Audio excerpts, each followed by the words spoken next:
Good morning everyone. आज हम बात करते हैं क्रिमिनोलॉजी, पेनोलॉजी, अपराध शास्त्र एवं दंडशास्त्र में प्रिजन सिस्टम, कारागार व्यवस्था, जो कि हमारे इस सब्जेक्ट का एक इम्पॉर्टेंट टॉपिक है।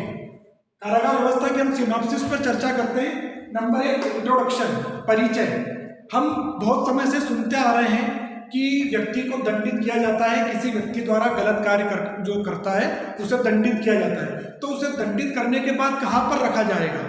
लेकिन आज हम वर्तमान में देख रहे हैं कि अपराधों की संख्या में तो कोई कमी आ ही नहीं रही है।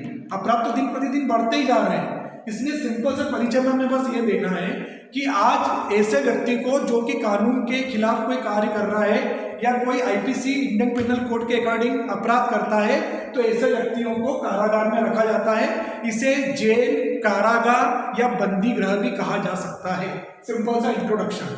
नंबर 2, बात करेंगे हम मीनिंग की, आशय की। तो आशय में हम यह देखेंगे कि समाज से पृथक रखकर व्यक्ति को कारागार में रखा जाता है, जिससे कि समाज पर उसका विपरीत प्रभाव नहीं पड़े।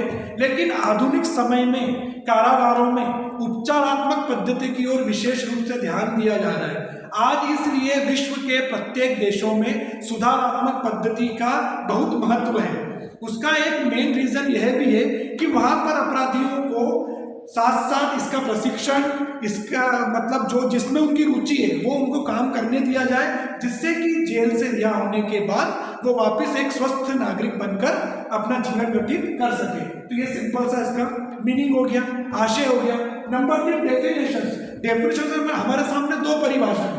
नंबर 1, 1894 एक्ट 1894 के अधिनियम के अनुसार कारागार एक ऐसी संस्था है, कारागार एक ऐसी संस्था है जिसमें बंदियों को स्थायी या अस्थायी रूप से रखा जाता है। 1894 का अधिनियम ये बोलता है। एक दूसरी डेफिनेशन हमारे पास फेयर चाइल्ड के अनुसार, फेयर चाइल्ड ये कहते हैं कि कारागार एक ऐसी संस्था है जिसका संचालन केंद्रीय एवं राज्य सरकार द्वारा किया जाता है, सेंट्रल एंड स्टेट गवर्नमेंट के द्वारा। तो ये 2 सिंपल सी हमारी डेफिनेशंस हो गई, परिभाषाएं हो गई। इसके बाद हम देखते हैं इसेंशियल एलिमेंट्स ऑफ प्रिजन, कारागार के आवश्यक तत्व। तो यहाँ देखिए आप, एक तरह की संस्था, कारागार एक तरह की संस्था होती है जिसके अंतर्गत कैदियों को स्थायी या अस्थायी रूप से रखा जाता है। नंबर 2, स्थायी या अस्थायी। तो स्थायी या अस्थायी का मीनिंग क्या है? स्थायी जिनको कि 5, 10 या आजीवन कारावास सजा हुई है, और अस्थायी जिसको कुछ समय के लिए, क्या 24 घंटे के लिए रखा, उसको बेल हो गई, जमानत हो गई तो फिर वो बाहर हो गया,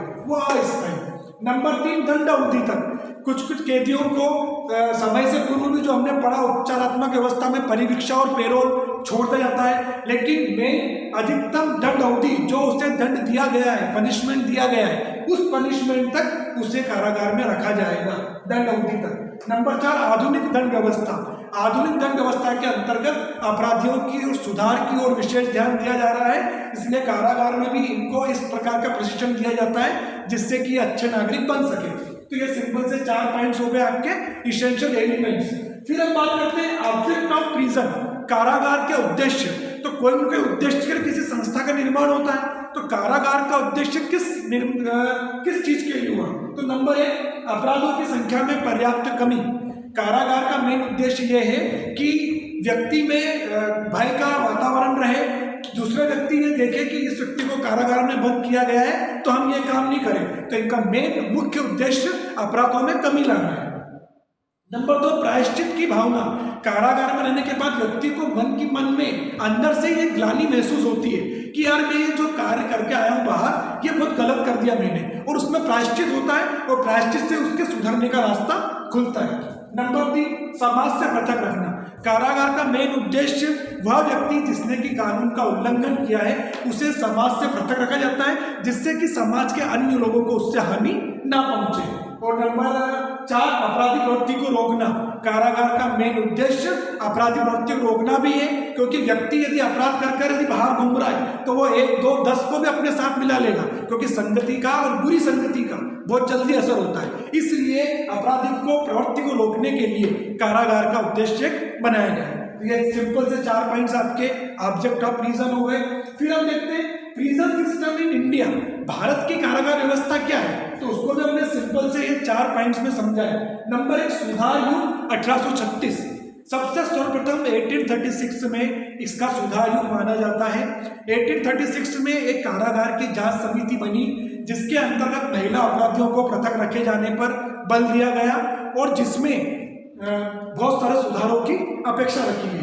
नंबर 2, प्रथम बंदीगृह सुधार समिति 1838 प्रथम बंदीगृह सुधार समिति का जनक लॉर्ड मेकाले को माना जाता है। लॉर्ड मेकाले ने सरकार का ध्यान इस ओर आकर्षित किया तथा इसमें मेन उनका जो प्रोविजन था वो ये था कि एक केंद्रीय बंदीगृह की स्थापना की जाए जिसमें 1000 कैदियों को स्पष्ट रूप से रखा जाए। फिर आता है द्वितीय बंदीगृह सुधार समिति। द्वितीय बंदीगृह सुधार समिति का जब उदय हुआ तो उसमें मेन जो प्रोविजन रखे गए उसमें यह था कि केंद्रीय बंदीगृह के साथ साथ बंदीगृह अधीक्षक, डॉक्टर, निरीक्षक इनकी पर्याप्त रूप से नियुक्ति की जाए।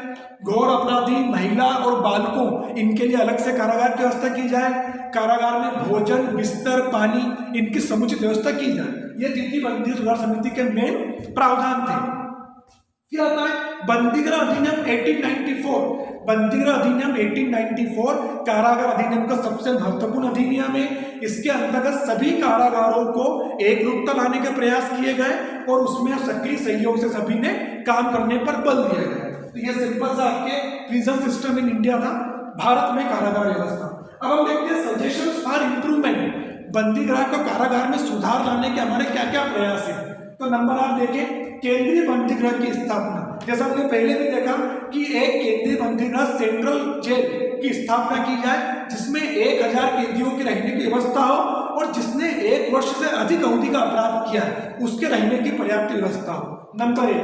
नंबर 2, कैदियों को कम अवधि के रखा जाना।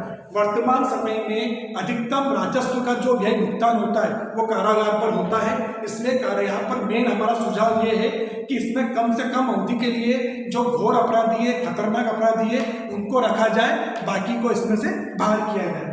नंबर 3, महिला अपराधियों को पृथक रखना। महिला अपराधियों को पुरुष अपराधियों से पृथक रखने पर इस पर विशेष बल दिया जाना चाहिए। हम यहाँ आज भी देखते हैं कि महिला थाना अलग रहता है, पुरुष थाना अलग रहता है, ऐसे ही जेल कारागार भी अलग अलग होना चाहिए। नंबर 4, अस्थायी अवकाश स्वीकृत। अस्थायी अवकाश मतलब ऐसे व्यक्ति जो कृषक है और उन्होंने परिस्थितिवश कोई अपराध कर दिया है और वो जेल में है, तो जब मौसम इसमें फसलों के समय, कटाई बुनाई के समय उनको अस्थायी रूप से अवकाश दिया जाए जिससे कि वो अपनी आजीविका भी चला सके। नंबर 5, परिवार से मिलने की अनुमति। अपने जो जेल में बंद कैदी है, अपराधी कारावासी है, उसे परिवार से बराबर मिलने का समय दिया जाना चाहिए।